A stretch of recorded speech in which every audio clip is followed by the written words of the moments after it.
Hello students, in this video we are solving question number 1 of exercise C. So अगर हम question number 1 की बात करें, यहाँ पे क्या लिखा है, factorise the following by using common factor. इसी तरह हमें क्वेश्चन नंबर 2 में भी फैक्टराइज ही करना है, मगर यहाँ दोनों में फ़र्क क्या है, यहाँ कॉमन फैक्टर मेंशन हुआ हुआ है और यहाँ मिडिल टर्म ब्रेकिंग हुई हुई है। तो पहले हम कॉमन फैक्टर के मेथड से सॉल्व करेंगे इसको। तो अगर मैं पहले पार्ट की बात करूँ तो पहला पार्ट यहाँ पे क्या है, x square plus x y plus x y plus x z. ये question by mistake x y लिखा है, यहाँ पर है वाई जेड।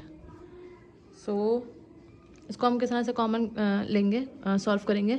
यहाँ पर अगर हम देखें तो टर्म्स कितनी है, 1 2 3 और 4 टर्म्स हैं। जब भी हमारे पास 4 टर्म्स आ जाती हैं तो हम फर्स्ट 2 में से अलग कॉमन लेते हैं। पहले हम क्वेश्चन रिपीट करते हैं, x square plus y z plus x y plus y x z. हमारे पास कितने टर्म है, 1 2 3 4। तो हम पहले 2 में से कॉमन कुछ भी नहीं आ रहा, बाद वाले 2 में से कॉमन कुछ भी नहीं आ रहा। इन दोनों में से x कॉमन आ तो रहा है, बट इधर से कॉमन नहीं आएगा। दैट मीन्स हमें क्या करना होगा, अरेंज करनी होगी टर्म। तो हम सबसे पहले इधर लिख देंगे अरेंजिंग द टर्म्स। हमें इस तरह से कॉमन लेना होगा कि पहली 2 में से भी कॉमन आए और बाद वाली 2 में से भी कॉमन आए। तो हम क्या करेंगे, एक्स स्क्वायर के साथ एक्स जेड लिख देंगे, यानी x square plus x z. और हमारे पास ये दो टर्म बची, यानी कि y z plus x y. अब इन दोनों में से कॉमन क्या रहा है, अब इधर हम लिखेंगे टेकिंग कॉमन। इन दोनों में से कॉमन क्या रहा है, x क्या बचेगा, क्योंकि यहाँ पे एक्स स्क्वायर है और यहाँ पर एक्स जेड है। तो इन दोनों में से कॉमन क्या आ गया, x। क्या बचा यहाँ पर x, और यहाँ पर x कॉमन ले चुके हैं तो यहाँ पे क्या बचा, z। प्लस इन दोनों में से कॉमन क्या आ रहा है, y। इधर क्या बचा, z बचा यहाँ पर, और यहाँ पे क्या बचा, x। हम x प्लस जेड बोलें या z प्लस एक्स बोलें, एक ही बात है। तो हम इसको क्या कर देंगे, अरेंज कर देंगे। x प्लस जेड आया प्लस y ऐसे ही आया, और इसको भी हम क्या कर देंगे, x प्लस जेड। अब यहाँ हम देखें तो कॉमन दोबारा से आ रहा है, जो कि क्या है, x प्लस जेड। तो हम इधर क्या लिखेंगे, टेकिंग कॉमन अगेन। तो जब अगेन कॉमन लेंगे हमारे पास x प्लस जेड कॉमन आ जाएगा, और यहाँ पे क्या बचा, x plus y, which is the answer of this part. Okay, again यहाँ पर भी हम सबसे पहले क्या लिखेंगे, वैल्यू रिपीट करेंगे ताकि हमें कॉमन लेने में कोई मसला ना हो। Q y square plus q x square plus p y square. अब अगर हम इन दोनों में कॉमन देखें, कुछ भी कॉमन नहीं आ रहा, इधर भी कुछ भी कॉमन नहीं आ रहा। सबसे पहले हमें क्या करना होगा, अरेंजिंग द टर्म्स। तो पी एक्स स्क्वायर लिख दिया हमने यहाँ पर, और पी वाई स्क्वायर लिख देंगे ताकि यहाँ से पी कॉमन ले सकें। इसी तरह यहाँ पर क्यू वाई स्क्वायर है और क्यू एक्स स्क्वायर ले लेंगे कॉमन, क्यू एक्स स्क्वायर। अब इन दोनों में से कॉमन क्या आ रहा है, पी।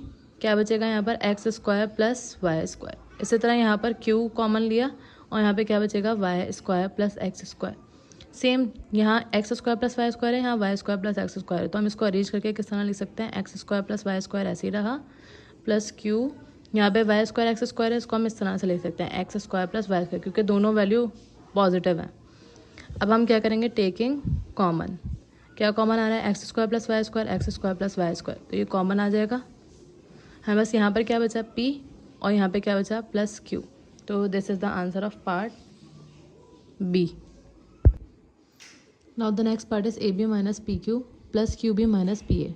अगेन यहाँ पर हम सबसे पहले क्या करेंगे, अरेंज करेंगे वैल्यू को। वैल्यूज़ को अरेंज करेंगे। ए बी हमने पहले लिखा, पहले हम क्वेश्चन ऐसे ही उतार देते हैं, q b minus p a. Then arranging the terms, a b लिखा है यहाँ पर, और उसके साथ हम ए बी के साथ क्या लिख देंगे, क्यू बी। इसी तरह माइनस पी क्यू आया और माइनस पी ए। ठीक है, अब यहाँ पर जो है कॉमन क्या आ रहा है, टेकिंग कॉमन लिखेंगे। कॉमन क्या आ रहा है, बी कॉमन आ रहा है। क्या बचेगा, ए प्लस क्यू।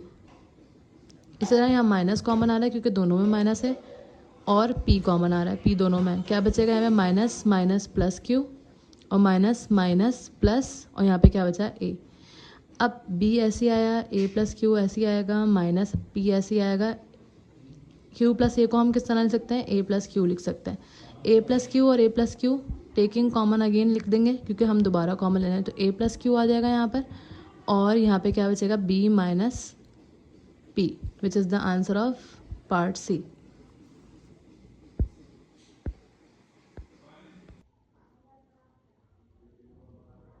इस क्वेश्चन में हमने क्या करा है, पहले हमने एक्स वाई को ए स्क्वायर से मल्टीप्लाई कराया तो ए स्क्वायर एक्स वाई को बी स्क्वायर से मल्टीप्लाई कराया तो बी स्क्वायर एक्स वाई, इस तरह ए बी को जब एक्स स्क्वायर से मल्टीप्लाई करवाया एक्स स्क्वायर ए बी, और इसी तरह ए बी को वाई स्क्वायर से मल्टीप्लाई करवाया तो Y square A B.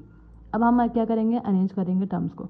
Arrange the term हम किस तरह से करेंगे, सबसे पहले ए स्क्वायर एक्स वाई लिख दिया हमने, उसके बाद हम लिखेंगे क्योंकि यहाँ ए वाई है और यहाँ पर जो है वो ए स्क्वायर है, ए एक्स इधर भी आ रहा है तो हम इसको यहाँ पर एक्स स्क्वायर ए बी के साथ लिख देंगे। इसी तरह बी स्क्वायर एक्स वाई किसके साथ लिख देंगे, वाई स्क्वायर ए बी के साथ। ठीक है, अब इसमें से कॉमन क्या आ रहा है, टेकिंग कॉमन लिखेंगे। ए दोनों में है तो ए कॉमन आ जाएगा, एक्स दोनों में है तो एक्स कॉमन आ जाएगा। तो ए स्क्वायर में से जब ए कॉमन ले लिया हमने तो यहाँ पे क्या बचा, ए बचा, और एक्स भी कॉमन ले लिया तो क्या बचा, वाई बचा, प्लस आएगा ये वाला, एक्स कॉमन ले चुके तो क्या बचा, एक्स बचा, एक्स स्क्वायर था एक्स कॉमन ले लिया एक्स बच गया, ए कॉमन ले चुके और क्या बचा यहाँ पर बी बच गया। इसी तरह यहाँ पे बी स्क्वायर एक्स वाई है और वाई स्क्वायर ए बी है, तो बी वाई दोनों में है और बी दोनों में, तो कॉमन क्या आ जाएगा, बी वाई, क्या बचेगा यहाँ पर, बी स्क्वायर था बी कॉमन ले लिया बी बचा, एक्स बच गया। इसी तरह वाई स्क्वायर में से वाई कॉमन ले लिया वाई बचा और ए बच गया, तो ए वाई लिख देंगे। अब अगर हम देखें यहाँ पर ए एक्स ऐसे आएगा, ए वाई प्लस एक्स बी ऐसे आ जाएगा, प्लस बी वाई ऐसे आ जाएगा, और इसको अरेंज करके लिखेंगे तो क्योंकि यहाँ a y plus x b है तो हम यहाँ पे भी क्या कर देंगे, a y plus x b, same terms है, बस हमें अरेंज करना है। अरेंज करने के बाद क्योंकि हम कॉमन लेंगे, इसके बाद अगर हम कॉमन नहीं यहाँ पर टेकिंग कॉमन अगेन तो a y plus x b sorry, और इधर भी a y plus x b, तो कॉमन क्या आ जाएगा, a y plus x b, यहाँ पे क्या बचा, a x plus b y, तो a x plus b y, ये क्या हो जाएगा आंसर पार्ट डी का। Now moving to the part e, अगर हम इधर देखें तो क्वेश्चन क्या है, 6ab minus 4b plus 6 minus 9 है, तो हम इधर से डायरेक्ट कॉमन ले लेते हैं। किस तरह, इधर से अगर हम देखें तो 6 और 4 कौन से टेबल में आते हैं, 2 के टेबल में आते हैं, और b दोनों में है तो b कॉमन आ जाएगा, इधर हम डायरेक्ट लिख देते हैं टेकिंग कॉमन, तो 2 भी कॉमन आ गया। यहाँ पे क्या बचा, 2 के टेबल में 6 कहाँ पर आता है, 3 पर, और a बच गया, माइनस 2 भी कॉमन ले चुके तो 2 के टेबल में 4 कहाँ पर आता है, 2 पर। इसी तरह इन दोनों में से कॉमन कुछ भी नहीं आ रहा, तो कॉमन कुछ भी नहीं आने का मतलब क्या है कि सॉरी यहाँ 6 है और यहाँ 9 है, तो दोनों 3 के टेबल में आते हैं। 3 के टेबल में 6 कहाँ पर आता है, 2 पर आता है, 3 माइनस ऐसे आया। 3 के टेबल में 9 कहाँ पर आता है, 3 पर, तो 2 माइनस 3 है। अगर हम इन दोनों क्वेश्चन में देखें, यहाँ 3a माइनस 2 है और जबकि यहाँ पे 2 माइनस 3a है, तो हम एक काम ये कर सकते हैं, 2b को ऐसे ही रहने दें, 3a माइनस 2 को ऐसे ही रहने दें। इधर से अगर मैं माइनस को बाहर निकाल, मेरी इस पूरी टर्म को अगर मैं माइनस से मल्टीप्लाई करवा दूँ तो minus plus minus minus plus 3 हो जाएगा और माइनस प्लस माइनस 2 हो जाएगा। अब 3a माइनस 2 कॉमन आ जाएगा और यहाँ पे क्या बचा, 2b minus 3 which is the answer of part E.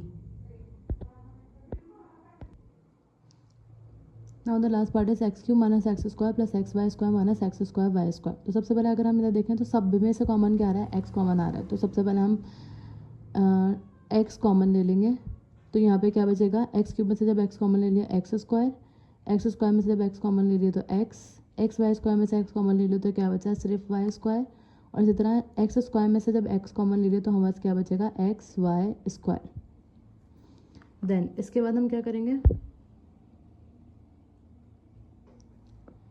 X ऐसे चलता रहेगा, अरेंज करने के बजाय इन दोनों में से कॉमन क्या आ रहा है, टेकिंग कॉमन अगेन लिख देते हैं। यहाँ पर एक्स कॉमन आ जाएगा, क्या बचेगा, एक्स माइनस 1।